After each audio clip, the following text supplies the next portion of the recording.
Today is going to be one of those transparent moments. And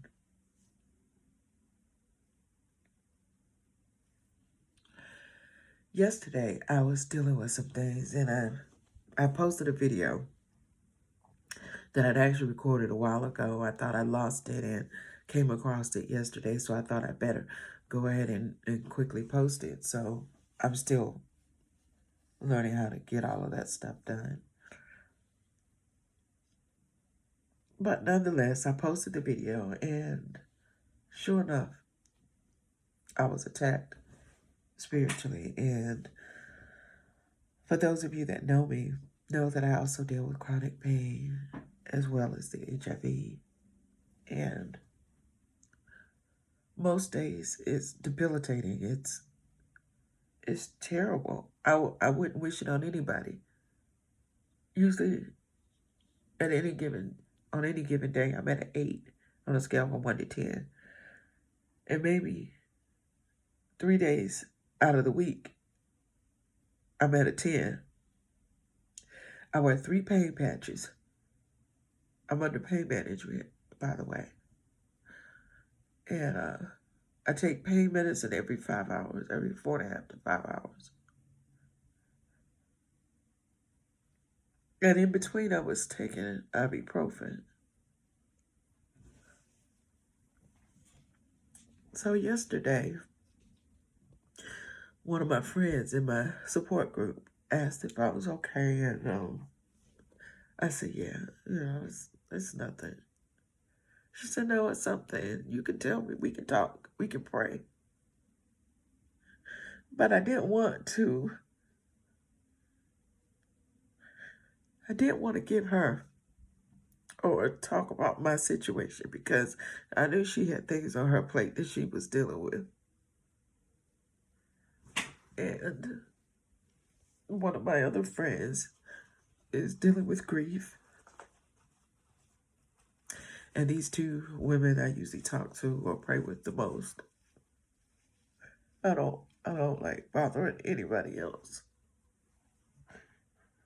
So I was talking to my therapist, and yeah, I go to a therapist. I believe in Jesus, and I see a therapist when I need to. And she says, from just listening to you talk, you really sound like you got things together, and you're surrounded by a group of women that love you, and it sounds like you have a good support system. So why don't you tell them what's going on with you? And before I knew it, I was saying that I didn't talk to them about it because they had their own situation, and I just, didn't want to dump on them. So this morning I woke up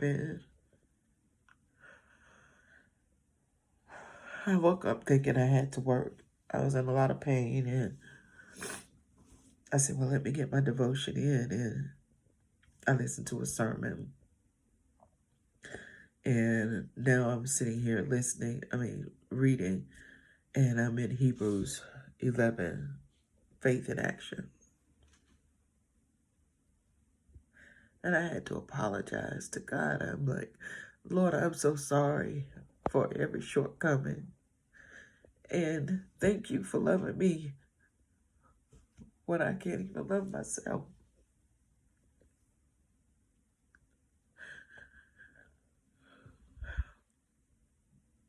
So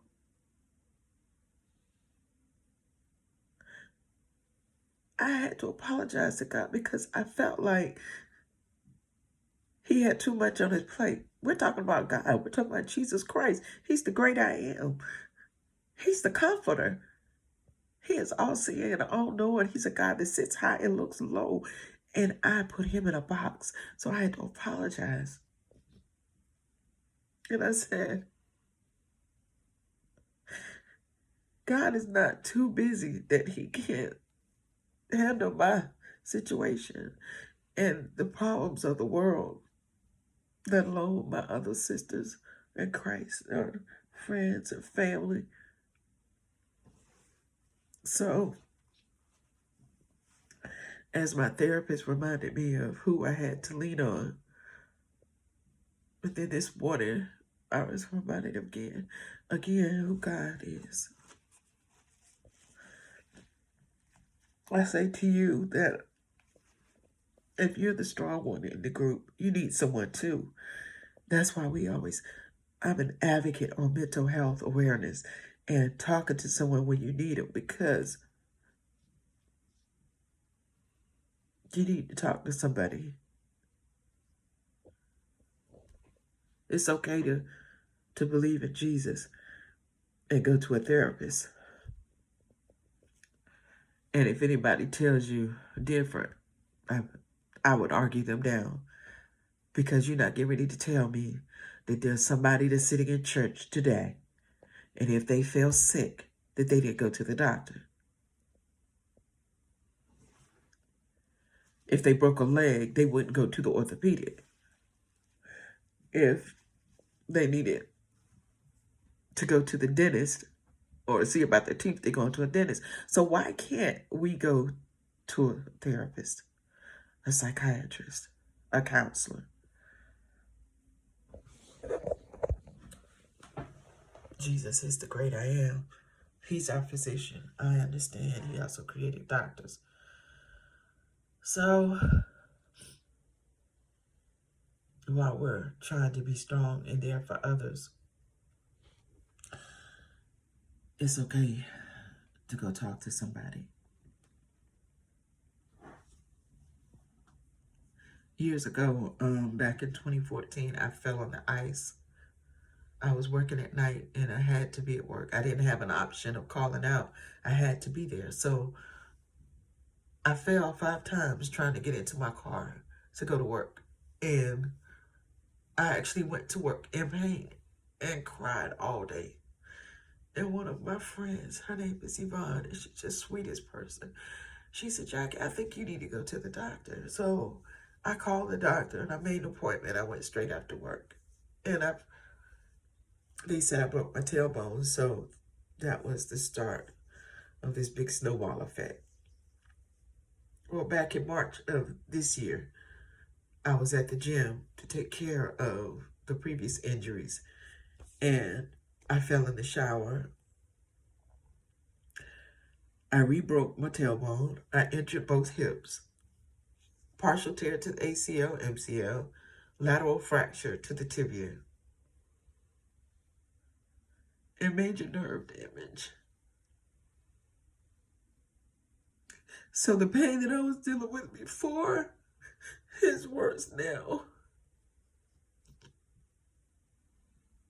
Pain can change you. It can make you somebody you don't want to be.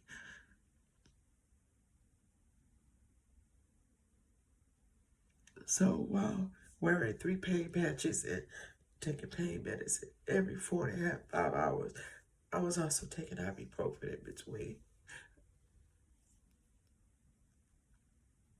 Yesterday, while I was sitting in my pain and dealing with some other things, I just got really overwhelmed. And I was quickly reminded of the post of encourage yourself. Now here I am crying the day after, right? Oh, but again, this is just a transparent moment, because this will be the last time that I sit and I go through this again. This is not unto death. And by no means, don't get it twisted. I am not complaining, because there is somebody that wish they could feel something. There is somebody that wish they had the life that you have. There is somebody that wish that they could take the medication you're complaining about taking. So I thank God for every struggle. But I wanted to use this as a teaching moment for you that think you're at your wit's end and you want to give up. You're trying to figure out how to cope with whatever it is you're dealing with. Find a therapist. Find somebody that you could talk to, a pastor, an elder, somebody that you could lean on. Don't try to deal with it by yourself. I had to apologize to God, because I put them in this little small box on yesterday. I know there's a ram in the bush. It will always work out. It always has. When I say it always has, it always has. I mean, he has done some awesome things in my life. He has done some magnificent things. And even when I was on my deathbed, I was getting job offers. I was working for the state and they needed insurance for me and my daughter, and I had been praying for a new job. I hadn't gotten out of the hospital yet, but I was out of ICU, and I had someone call me about a job opportunity while I was in the hospital. You heard what I'm saying? While I was in the hospital. And God, it's just so amazing. There was a time when I wouldn't even talk about having HIV. Now I'm sharing it with the world, and I have a group of friends that I can lean on. God is awesome. He is amazing. He will give you the solution if you allow him to. That solution was created before the problem ever came about. So, during my moment of transparency, I say to you, now faith is the evidence of things hoped for. Now faith is the substance of things hoped for, the evidence of things not seen. Now faith is.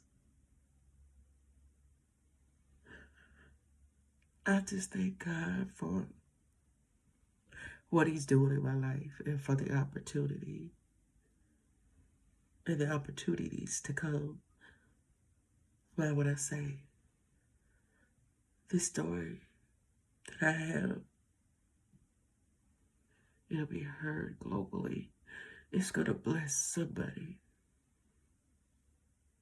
If you're holding on by a rope, you tied a knot in it, so that shows you that you're stronger than what you think you are.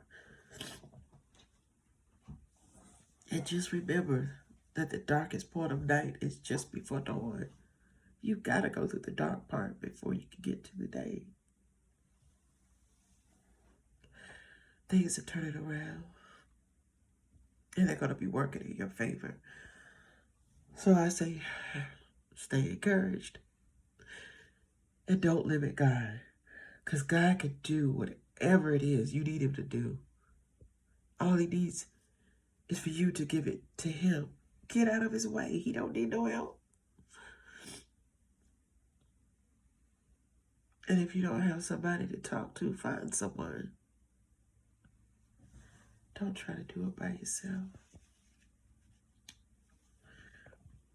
Thank you all for listening. Again, I promise the next video I'll look a little better. This is not what I planned. And as a matter of fact, I've tried filming this video 3 times. They said I was going to stop crying each time, but nevertheless, it is what it is. So, stay encouraged and know that you are not alone.